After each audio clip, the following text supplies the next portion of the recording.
आदिशेन च लभ्यते स्म सुखमा दिशाय कुर्वे नमः। आदिशान परा प्रभो भुवि तथा दिशस्य धर्मो मम। आदिशे हृदयो ममापि नमिता श्रीयादिश मां रक्षतु। आदि ब्रह्मा, आदिनाथ, पुरुदेव, ऋषभदेव, वृषभदेव आदि 1008 नामों से सुशोभित भगवान ऋषभदेव की प्रतिमा का महामस्तकाभिषेक हो रहा है। इस बारे में आपने अभी छोटी सी फिल्म के द्वारा जाना। अर्थात ये युग का स्वर्णिम अवसर आया है जब संसार के सबसे बड़े भगवान आदिनाथ यानी एक ही पाषाण में निर्मित, अखंड पाषाण में निर्मित भगवान ऋषभदेव की ये एकमात्र प्रतिमा जो Guinness book of world record में 6 मार्च 2016 में स्थापित हुई, उसके अंदर दर्ज हुई और पूरे देश और दुनिया के अंदर दिगंबर जैन समाज का ये सबसे बड़ा गौरव है कि अखंड पाषाण की सबसे बड़ी प्रतिमा आपके पास है। अर्थात दिगंबर जैन समाज की एक निधि है जिसे पूज्य गणिनी ज्ञानमती माता जी ने एक वरदान रूप में प्रदान किया है। और महाराष्ट्र के नासिक जिले में मांगी तुंगी सिद्ध क्षेत्र के ऋषभगिरी पर्वत पर विराजमान है। आप जाने कि कैसे वो प्रतिमा बनी, किस तरह से, हमको ये सोच लेते हैं। आज हमें भगवान ऋषभदेव चमत्कार हुआ, मानो इसे डिवाइन पावर।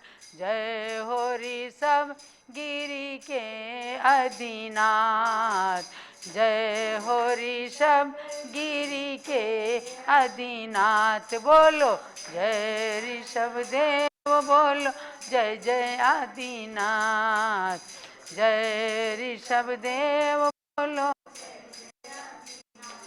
भगवान कैसे प्रकट हुए इस पर्वत के ऊपर, कैसे सबसे ऊंची प्रतिमा बनकर के चमत्कार दिखाया भारत की धरती पर, कि एक वास्तव में दिव्य शक्ति है, दिव्य चमत्कार है। और ऋषभगिरी के अधिनाथ बनकर के भगवान ऋषभदेव आज असंख्य प्राणियों को सम्यक दर्शन जैन धर्म के सर्वोदयी सिद्धांतों से परिचित करा रहे हैं। ऐसे भगवान ऋषभदेव इस प्रकार प्रकट हुए। दिव्य शक्ति गणिनी माता जिनका नाम है ज्ञानमती माता, जिनका नाम है ज्ञानमती माता। इनकी सुंदर गौरव गाथा जिनके पद में झुके हर माता। इनसे मिले ऋषभगिर के आदिनाथ, इनसे मिले ऋषभगिर के आदिनाथ। बोलो जय ऋषभदेव, बोलो जय जय आदिनाथ, जय ऋषभदेव, बोलो जय जय आदिनाथ। मैं समझती हूँ कि देश क्या दुनिया का शायद ही कोई ऐसा अभागा व्यक्ति होगा जो गणिनी ज्ञानमती माता जी का नाम न जानता हो। अर्थात दिव्य शक्ति से भरपूर गणिनी ज्ञानमती माता जी हैं, जिन्होंने इस प्रतिमा को हमें प्रदान किया है, जिनकी कृपा दृष्टि से, जिनकी प्रेरणा से भगवान ऋषभदेव ऋषभगिरी के अधिनाथ प्रथम तीर्थंकर प्रभु के रूप में प्रकट हुए। ऐसे भगवान ऋषभदेव की जयकार लगाएंगे। तो प्रथम तीर्थंकर ऋषभदेव भगवान की जय, ऋषभगिरी आदिनाथ तीर्थंकर आदिनाथ भगवान की जय। सन 1996 में मांगी तुंगी सिद्ध क्षेत्र में चातुर्मास हुआ माता का, शरद पूर्णिमा दिन पावन था, ध्यान में आए प्रभु आदिनाथ, ध्यान में आए प्रभु आदिनाथ। बोलो जय ऋषभ देव, बोलो जय जय आदिनाथ, जय ऋषभ देव, बोलो जय जय आदिनाथ। समझ रहे हैं आप, एक स्वर्णिम युग आया सन 1996 का, जब बहुत सालों से वहाँ पर रुकी हुई मांगी तुंगी सिद्ध क्षेत्र में रुकी हुई एक पंचकल्याणक प्रतिष्ठा को पूज्य माता जी ने संपन्न कराया। और वे थे प्रेरणादायक शांति सागर परंपरा के पंचम पट्टाचार्य श्री श्रेयांश सागर महाराज, जिन्होंने 24 जिन प्रतिमाओं का निर्माण कराया, 21 फुट उत्तुंग भगवान मुनीसुव्रत की प्रतिमा निर्माण कराने की प्रेरणा दी, लेकिन कारणवश वह प्रतिष्ठा नहीं हो पा रही थी। मांगी तुंगी सिद्ध क्षेत्र के समस्त ट्रस्टियों ने और आचार्य श्री श्रेयांश सागर महाराज की शिष्या आरिका श्री श्रेयांशमती माता जी के 50 पत्र पूज्य गणनी ज्ञानमती माता जी के पास आए, क्योंकि आचार्य श्रेयांश सागर महाराज की समाधि हो चुकी थी सन 1992 में। और उन्होंने ज्ञानमती माता जी को बहुत ही निवेदन किया कि आप जैसी कोई दिव्य शक्ति आएगी, आपके अंदर हम दिव्य शक्ति समझते हैं, आपको हम आचार्य श्रेयांश सागर महाराज का स्थान प्रदान करते हैं। हे माता जी, आप किसी प्रकार से मांगी तुंगी आइए, आचार्य श्रेयांश सागर महाराज का समाधि मरण हो गया है। और हमारी जो और संघस्थ आरिका थी, आरिका अरहमती माता जी, जो श्रेयांश सागर महाराज की गृहस्थ अवस्था की माँ हुआ करती थीं, वे भी चली गईं। हम भी कहीं ऐसे ही चले जाएंगे। पूज्य माता जी, ये पंच कल्याणक प्रतिष्ठा आपकी कृपा दृष्टि से संपन्न होनी चाहिए।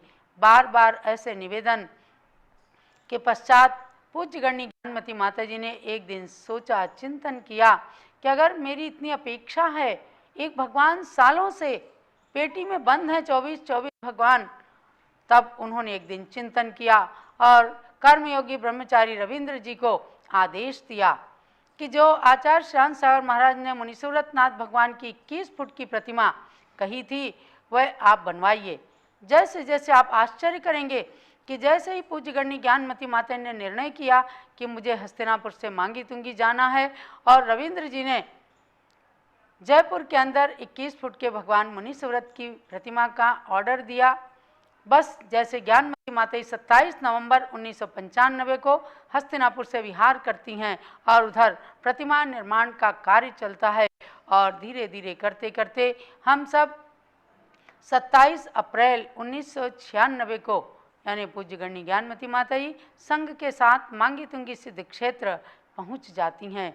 और एक ओर से पूज्य मुनिराज श्री रेण सागर जी महाराज भी अपने संघ के साथ राजस्थान से विहार करके मांगी तुंगी में पहुंचते हैं।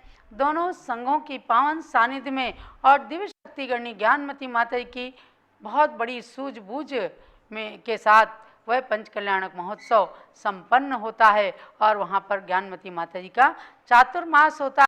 बस समझिए कि ये सन 1996 का चातुर्मास भारतीय संस्कृति, जैन संस्कृति के लिए वरदान सिद्ध हो जाता है।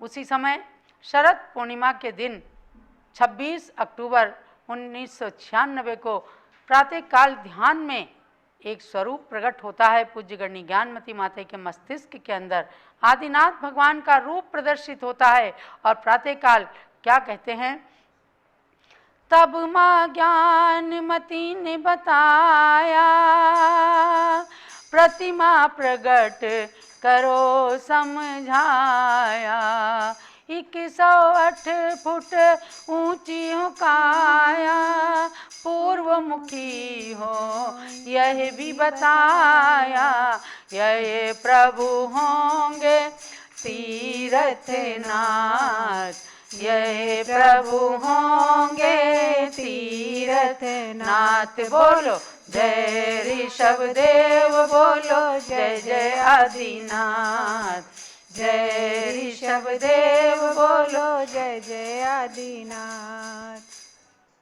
पूज्य ज्ञानमती माता के ध्यान में आया कि इस पर्वत पर कोई पूर्वमुखी पाषाण है। आपको मैं बताऊं कि मांगी तुंगी सिद्ध क्षेत्र का पूरा पर्वत साउथ फेसिंग है, दक्षिण मुखी पर्वत है। और उस दक्षिण मुखी पर्वत के ऊपर एक बार आचार्य श्रेयांश सागर महाराज ने 121 फुट मुनि सुव्रतनाथ भगवान की प्रतिमा को बनाने का भाव बनाया। दक्षिण मुखी प्रतिमा के लिए जब बात आई, पूज्य गणनी ज्ञानमती माता जी और आचार्य श्री विमल सागर महाराज, मैं एक कटु सत्य से आप सबको परिचित कराना चाहती हूँ कि जैसे ही बात आई, आचार्य विमल सागर महाराज ने भी कहा कि दक्षिण मुखी प्रतिमा ठीक नहीं होती। पूज्य ज्ञानमती माता ने भी निवेदन कराया कि आचार्य कल्प श्रेयांश सागर महाराज हुआ करते थे, उनके लिए निवेदन कराया कि दक्षिण मुखी प्रतिमा उचित नहीं है। लेकिन कुछ संयोग रहा, उस प्रतिमा का शिला पूजन भी हो गया। लेकिन कुछ दिनों के बाद आचार्य श्री का समाधि मरण हो गया और अनेक लोगों का उससे संबंधित, उससे जुड़े हुए लोगों का भी स्वर्गवास हो गया।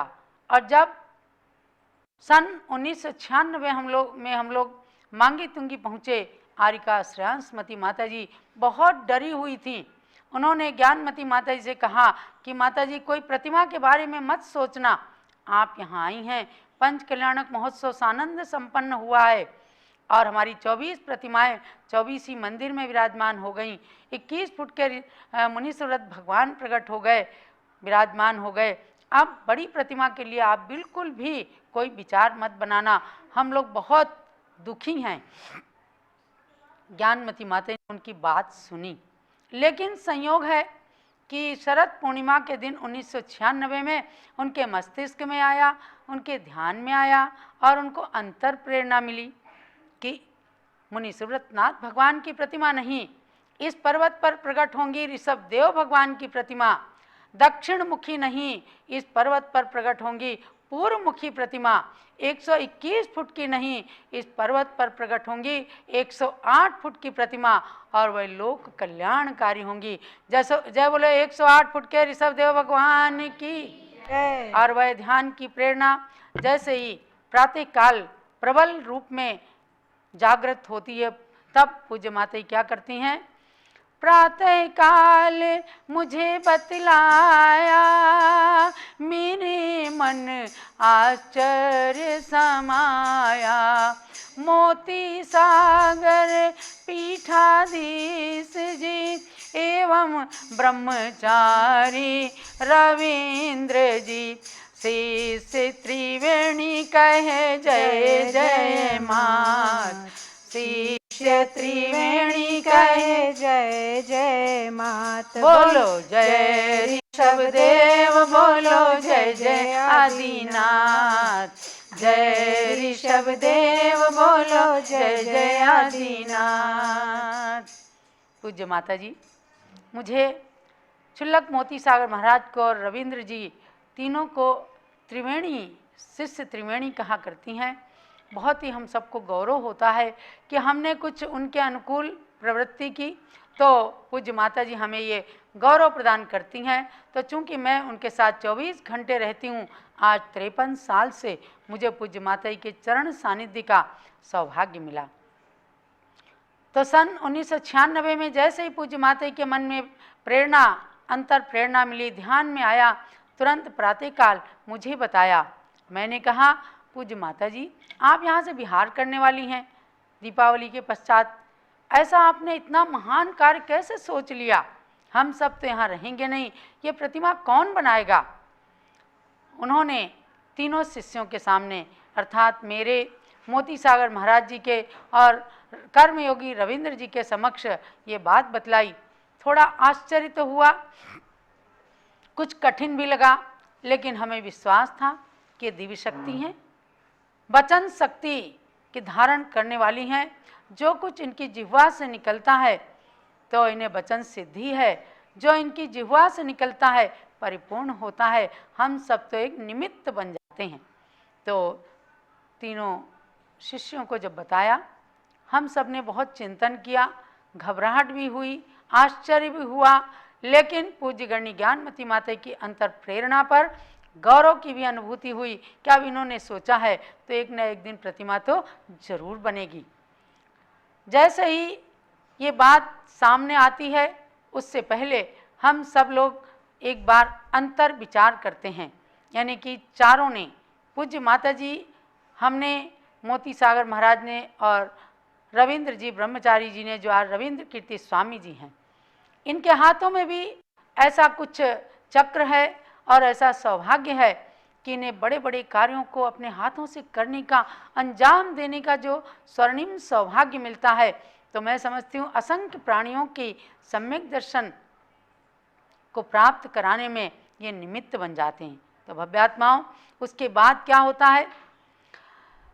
गुरु माता ने करी घोषणा, पहुँच गई जन जन में सूचना, सब जन का विश्वास परम था, कार्य पूर्ण तो अवश्य ही होगा, क्योंकि प्रेरिका है ज्ञानमती मात, क्योंकि प्रेरिका है ज्ञानमती मात। बोलो जय ऋषभ देव, बोलो जय जय आदिनाथ, जय ऋषभ देव, बोलो जय जय आदिनाथ। जैसे ही प्रातःकाल घोषणा होती है, पूरे देश से आवाज आती है कि पूज्य ज्ञानमती माता जी, यदि आपको वास्तव में इस कार्य को संपन्न करना है तो आपको अलग से इस मूर्ति निर्माण कमेटी का निर्माण करना पड़ेगा और उसकी सत्ता